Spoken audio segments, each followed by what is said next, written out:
ഇതുവരെ നമ്മൾ കണ്ടത് പ്രാർത്ഥനയുടെ 7 ഘട്ടങ്ങളാണ്. പറഞ്ഞു വരുമ്പോൾ വളരെ ലളിതമായ രീതിയിൽ പറയാൻ സാധിച്ചു. പക്ഷേ ഈ ഘട്ടങ്ങൾ കടന്നു വരിക എളുപ്പമാണോ എന്നുള്ളതാണ് അടുത്ത ചോദ്യം. ഇത് വെറും സംഭാവ്യമല്ലാത്ത ഒരു കാര്യത്തെപ്പറ്റി പറഞ്ഞു വന്നതാണോ? എളുപ്പമല്ല. It is very difficult. പക്ഷേ അതിൻ്റെതായ രീതിയിലൂടെ കടന്നു വന്നാൽ എളുപ്പമാക്കാം. ഏകാന്ത ധ്യാനത്തിലൂടെ, ചിന്താശുദ്ധിയിലൂടെ, ജീവിത വിശുദ്ധിയിലൂടെ കടന്നു വരേണ്ട ഘട്ടങ്ങളാണ്. പാരമ്പര്യ പ്രാർത്ഥനകളെ മാത്രം ആശ്രയിച്ചുകൊണ്ട് എത്തിച്ചേരാൻ സാധ്യമല്ല.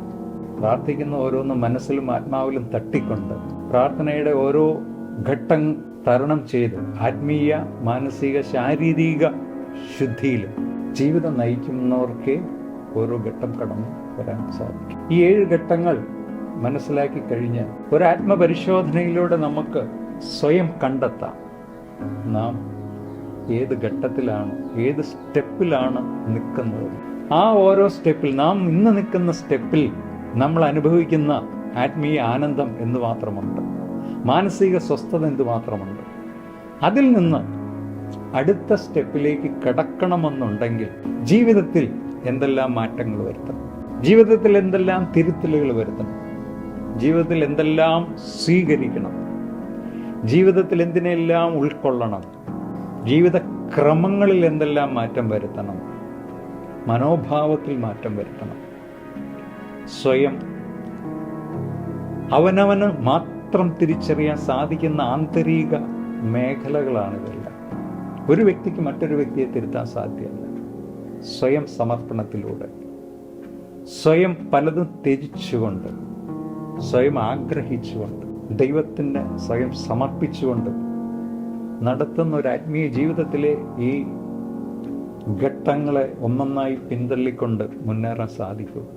യഥാർത്ഥ ആത്മീയ ജീവിതം നയിക്കുന്നവരുടെ പലരുടെയും ജീവിതത്തിൽ അനുഭവിക്കുന്ന കാര്യങ്ങൾ, അവരുടെ എല്ലാ അനുഭവം പലതും ഞാൻ കണ്ടും ഷെയർ ചെയ്തും വായിച്ചും അനുഭവത്തിലൂടെ പങ്കുവെച്ച 7 ഘട്ടങ്ങളാണ്. അപ്പോൾ ഈ 7 തലങ്ങളായുള്ള പ്രാർത്ഥന നിങ്ങൾ കേട്ടത് വഴി അവനവന്റെ തലം അവനവൻ നിൽക്കുന്ന തലം തിരിച്ചറിയുക. ഓരോ മാറ്റങ്ങൾ വരുമ്പോഴും നിങ്ങൾ സംഭവിക്കുന്ന ആന്തരിക പരിവർത്തനങ്ങളും സന്തോഷവും സമാധാനവും തിരിച്ചറിയുക.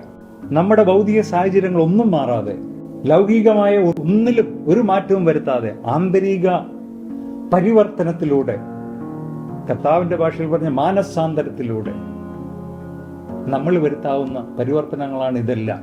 ചിന്താശുദ്ധിയിലൂടെ, ജീവിത ക്രമീകരണങ്ങളിലൂടെ, ജീവിത സാധനയിലൂടെ, ഏകാന്ത ധ്യാനത്തിലൂടെ, ലോകത്തിന്റെ സാഹചര്യങ്ങൾ ഒന്നും മാറാതെ ആന്തരിക പരിവർത്തനത്തിലൂടെ ഈ 7 നിലയിലേക്കും വളർന്നു കയറുവാനായിട്ട്, അങ്ങനെ ഒരു ധന്യജീവിതം നയിക്കുവാനായിട്ട് എന്നെ കേൾക്കുന്ന സഹോദരങ്ങൾക്കെല്ലാം ദൈവം ഒരവസരം തരട്ടെ എന്നും, അങ്ങനെ നിങ്ങൾക്ക് സ്വയം ഒരുങ്ങുവാൻ ദൈവാനുഗ്രഹം നിങ്ങൾ ധാരാളമായി വർഷിക്കപ്പെടട്ടെ എന്നും ആശംസിച്ചുകൊണ്ടും പ്രാർത്ഥിച്ചുകൊണ്ടും അങ്ങനെ ഒരു ധന്യജീവിതത്തിലേക്ക് നടന്നെടുക്കുവാനുള്ള ആഗ്രഹം സർവേശ്വരൻ നിങ്ങളിൽ ചൊരിഞ്ഞു തരട്ടെ എന്നും പ്രാർത്ഥിച്ചുകൊണ്ടും ആശംസിച്ചുകൊണ്ടും ഞാൻ ഈ 7 stages of prayer with meditation എന്ന കൺസെപ്റ്റ് ഇവിടെ നിർത്തുന്നു. ദൈവം അനുഗ്രഹിക്കട്ടെ.